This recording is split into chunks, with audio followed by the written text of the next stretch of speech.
Assalamualaikum warahmatullahi wabarakatuh. Saya Elis Marisa dan rekan saya Muhammad Romsi akan menjelaskan tentang enzim lipase. Sebelum mempelajari enzim lipase, kita harus tahu dulu enzim itu apa sih? Jadi enzim itu adalah biomolekul berupa protein yang berfungsi sebagai katalis dalam suatu reaksi kimia organik. Jadi itu pengertian enzimnya. Nah, yang pertama yang akan kita bahas adalah definisi dari enzim lipase. Jadi, enzim lipase adalah enzim yang berfungsi untuk memecah lemak menjadi asam lemak dan gliserol atau zat gula yang mengandung alkohol. Sumber lipase bisa berasal dari tumbuhan, hewan, dan mikroba. Untuk penjelasan selanjutnya yakni jenis-jenis dari enzim lipase.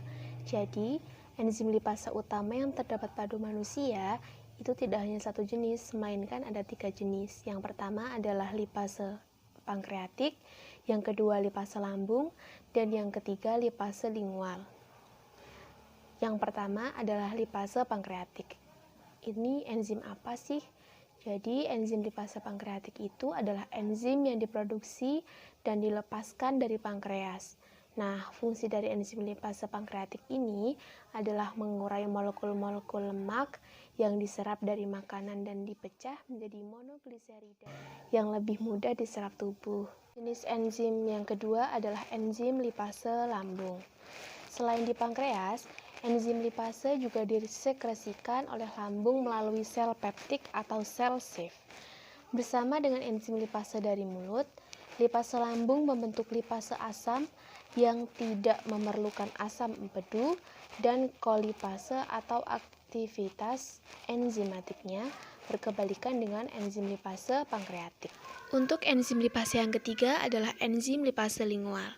Enzim ini menjalankan fungsi dengan memanfaatkan trio katalis berupa histidine, aspartat, dan senin. Ketiganya mampu mencegah trigliserida rantai panjang dan menengah menjadi trigliserida parsial dan asam lemak bebas. Untuk pembahasan selanjutnya, yakni tentang fungsi dari enzim lipase.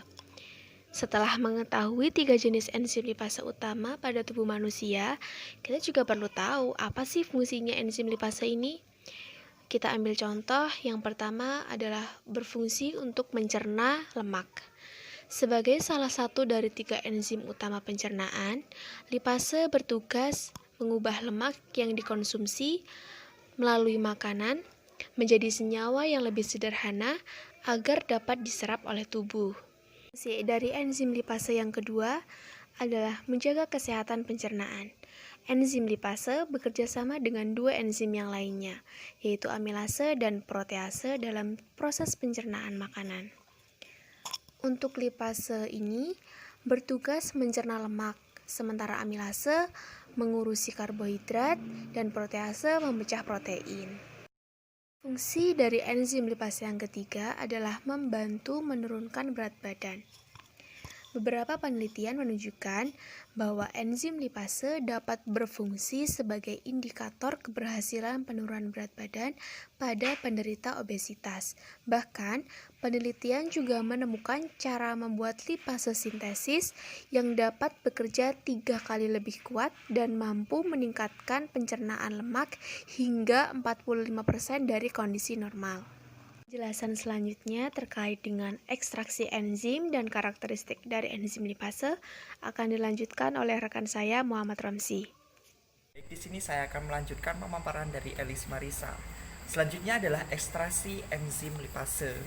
Proses ekstraksi enzim ini dapat dijalankan melalui 4 langkah, yaitu yang pertama menghilangkan bahan-bahan terlarut dari bahan baku. Yang kedua, mengisolasi produk dari larutan encer yang dihasilkan untuk menghasilkan larutan yang lebih pekat lagi. Yang ketiga adalah memurnikan produk, menghilangkan spesies lain yang mungkin mirip. Yang keempat adalah pemurnian akhir yang disebut dengan phishing. Selanjutnya adalah karakteristik enzim lipase. Menurut pemaparannya Pasan tahun 2008, yaitu salah satu karakteristik utama dan lipase, yaitu enzim ini dapat bekerja pada lapisan antarmuka. Hal ini karena adanya perbedaan kepolaran antara lipase dengan substrat yang dikatalisisnya. Lipase cenderung bersifat polar, Sedangkan substratnya berupa senyawa nonpolar sehingga lipase bekerja pada bagian antarmuka antara fasa yang larut dalam air dan fasa minyak dan substratnya. Itu tadi pemaparan dari saya dan Elis Marisa.